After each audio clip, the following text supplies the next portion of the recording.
I'm Vegas Runner, breaking down UFC 129, biggest crowd in UFC history. A lot of hype surrounding this one, and deservedly so. I'm excited to watch it. We broke down three of the more marquee matchups, one in the undercard that many believe should have made the main card, and the two marquee matchups including the championship fight. But I know, like most UFC fans, I like to watch them all. And truth be told, sometimes VR likes having action in some of these fights. So what I'm going to do here is talk a little bit, short, brief points on some of the other fights, just to possibly steer you in one direction or keep you off of a direction.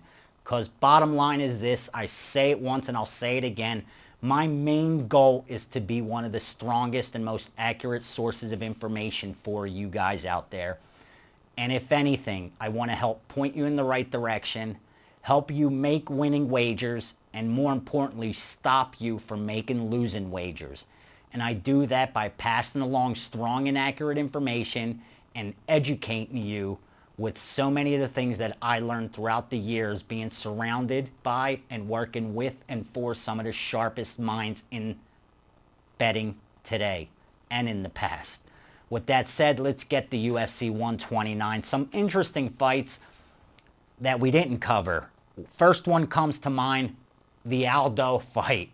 Everyone wants to see Jose, call him what you will.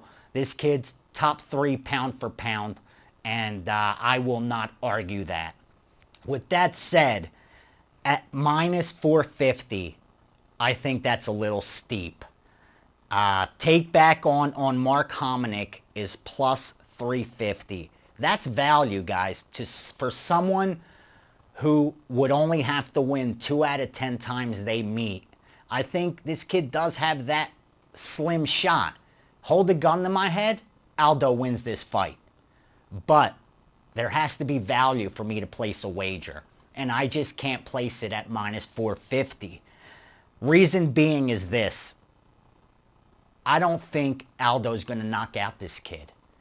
Hominick is good with his hands. He's accurate with his punches, and he's very technical as a boxer. So he's going to have to get submitted for it to end quickly.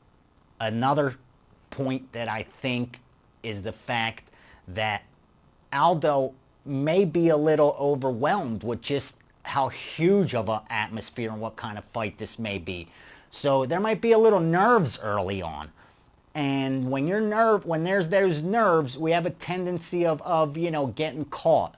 So you got to be careful. And bottom line is this. If this goes, the distance, if this goes more than 2 rounds, then someone shouldn't be minus 450. And that's all I'm trying to say. Yes, hold the gun to my head, Aldo wins this fight.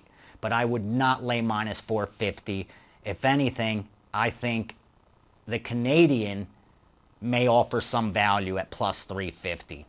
Let's move over to Ben Henderson, Mark Bocek, another Toronto native. We all know Henderson, former WEC champ, exciting fighter. He's minus 125. That tells me odds makers believe Bocek has a shot, especially since he's not the name in this fight.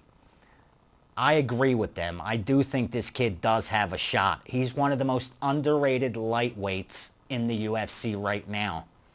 He lost a very close fight to Jim Miller, and he submitted Dustin Hazlett. So watching this kid's previous fights tells me he will give Henderson a run for his money. And at the dog price of plus 105, he don't even have to win 5 out of 10 fights for you to earn. With that said, Henderson's a great fighter, exciting fighter. I enjoy watching him fight. But I do not advocate laying 125 with him. If anything, I have to agree with the sharp money here that has been betting the Toronto native and Bocek. Finally, Jake Ellenberger, Sean Pearson. This is a trap fight for Ellenberger. Minus 200. And he took the fight on short notice. 2 weeks. A little over 2 weeks. That could be extremely dangerous for any fighter, especially since he has nothing to gain in this one. He's supposed to beat Pearson. Pearson, on the other side, has nothing to lose. A former Toronto cop who has a shot. Crowd will be with him. He has a 6-fight win streak, and he's plus 170. He won his UFC debut against Matt Riddle, so the nerves are gone. And I just think this is a dangerous fight for Ellenberger. Yes, these favorites I'm talking about are expected to win the fight. That's why they're favored. But to bet a favorite, like we talked about in the marquee matchups, you gotta have value. And I'll bet a minus 600 if the true odds are minus 800. But in this case, that's just not where I think the true odds should be. Because of that, you gotta look towards the dogs. Finally, last but not least, how this one made the main card, I have no idea. Vladimir Matyashenko and Jason Brills. I like Brills. He's 3-2 in the UFC. Truth of the matter is, he could very easily be 5-0. And yet, he's only minus 105 here. The well-known Matyashenko is minus 115. Bottom line is this. He lost 2 very close decisions, Brills did. So, this is a fight that I think he could definitely win. He should be able to win it standing. I think if it gets into a grappling affair, you got to give the edge to Matyashenko.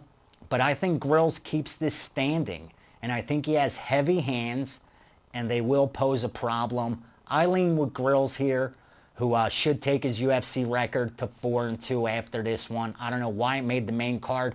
Hopefully they shock us, and they give us fireworks. But many don't think that's going to happen. So that's a rundown of some of the less prominent UFC fights for UFC 129. Like I said, we broke down the big ones. I gave you the 3 bets that I liked the most and some leans here as well. Enjoy the fights. Let me know what you think. I plan on doing these every pay-per-view event, whether it be UFC, whether it be Strikeforce, whether it be any other venue, if there's interest. So please let me know. Next week, we'll be breaking down Pacquiao-Mosley, the big boxing match. You guys have a great one. Best of luck. Enjoy the fights. I know I'll be watching. Hope you will too. Make some money. Beat the books. I'm BR. I'm out.